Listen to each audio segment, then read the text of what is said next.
Benvenuti allora a questa nuova puntata delle pillole di Radio Veneto Agricoltura. Voi sapete che tutta la settimana noi andiamo in onda con le pillole, a parte il giovedì dove facciamo la puntata, come posso dire, più completa, ecco, di Radio Veneto Agricoltura. Allora quindi benvenuti da Mimo Vita. Con noi di nuovo Gabriele Zampieri, il dottor Gabriele Zampieri, che segue appunto il settore diciamo economia e mercati di Veneto Agricoltura, collabora appunto col settore, e oggi vi parliamo del settore avicolo. L'altro giorno abbiamo presentato tutti i dati sulla congiuntura agroalimentare veneta, adesso vediamo settore per settore, comparto per comparto. Il settore avicolo è importante, è vero, per il Veneto? Il settore avicolo è il più importante comparto zootecnico del Veneto, perché produce come valore oltre il 50% del valore della produzione zootecnica veneta. Volevo dire, per coloro che non sono avvezzi ai temi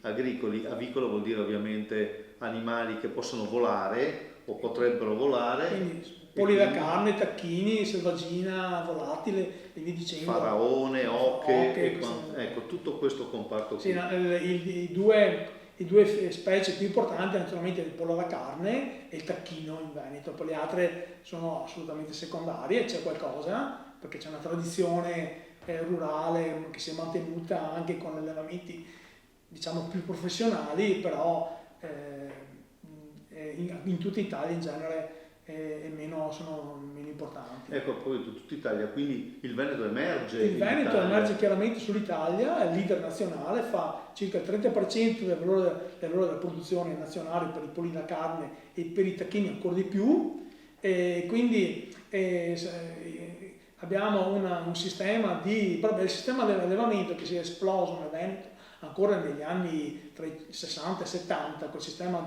della filiera integrata, ha portato a un numero rilevante di allevamenti, soprattutto nella provincia di Verona, ma anche in Vicenza e Padova, e è diventato il principe diciamo, dell'allevamento avicolo in Italia. Quindi noi siamo leader in Italia per questo, però vediamo un po' i numeri, vediamo come è andato il 2019. Allora, nel 2019 si è mantenuto in linea un po' con il 2018, c'è stato un lieve aumento della produzione di circa l'1-2% con 557 milioni di tonnellate a peso vivo, un valore della produzione che vale 762 milioni, quindi è molto rilevante, più della carne, più delle suini, eccetera, anche del latte stesso. E in questo caso il valore della produzione è rimasto costante con l'anno scorso perché ci sono stati piccoli abbassamenti dei prezzi all'origine. E come mai questo? Ma c'è anche nel consumo di carne avicola c'è stata una lieve flessione, stagnazione, diciamo, parola giusta è stagnazione. Quindi sono dinamiche normali di mercato? Sì, c'è stato un attimo di rallentamento, considerando che la carne avicola è la più consumata in Italia perché detiene una quota di circa il 35% superiore anche alla carne di bovina, di maiale, e consumiamo circa, a livello nazionale, ma dopo ci sono differenze normalmente tra regioni, circa 20 kg a testa pro capite fra polli e tacchini e altre specie avicole. Normalmente la parte più consumata sono i polli da carne, 17-18 kg, così, e ci sarebbe da aggiungere anche le uova, perché anche nelle uova il Veneto è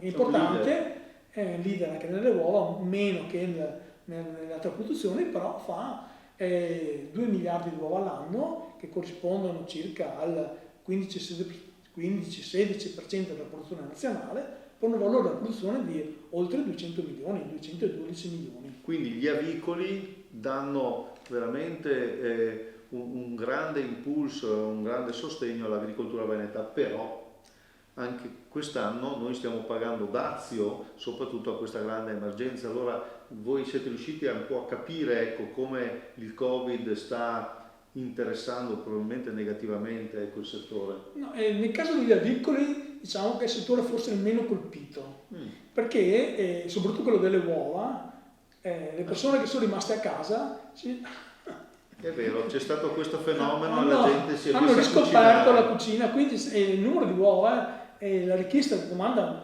familiare di uova è cresciuta. Ricordiamo che noi consumiamo circa quasi 20 kg di uova all'anno pro capite, e quindi è un po' cresciuta, questi qui anche i prezzi hanno tenuto.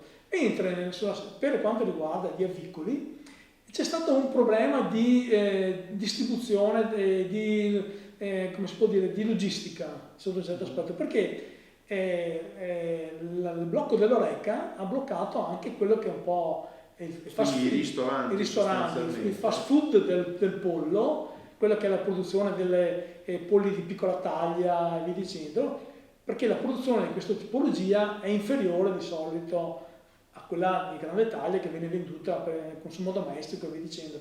Quindi c'è stata una richiesta, un blocco di questa richiesta e un aumento di richiesta di polli di grossa taglia. Certo. E questo ha prodotto ha creato un riallineamento da parte dei produttori di allevamenti. Però dopo un poco sono state riaperte questi canali, lentamente anche la questione di esporto, quindi si è dovuto ritornare a invertire questa tendenza. Questo ha provocato dei scompensi anche sul mercato, quindi i prezzi sono anche diminuiti, perché c'è stato e poi uno degli aspetti che forse è poco noto è che il blocco dei lavoratori saltuari che venivano anche dall'estero è interessato a questo ravicolo, perché ci sono delle operazioni rutinarie che vengono fatte ogni ciclo, la pulizia dell'allevamento eccetera, che richiedono maestranze, aumento della maestranza, aumento di presenze che in genere non si trovano. Allora, grazie, il tempo sfortunatamente è tiranno, allora grazie al dottor Gabriele Zampieri per questo approfondimento sul settore agricolo. Le pillole di Veneto Agricoltura questa settimana continueranno ad analizzare comparto per comparto sull'andamento, appunto sulla cosiddetta congiuntura 2019 dell'agroalimentare veneto. Ci fermiamo qui, grazie a Gabriele Zampieri, Mimovita vi saluta, appuntamento è domani alla stessa ora.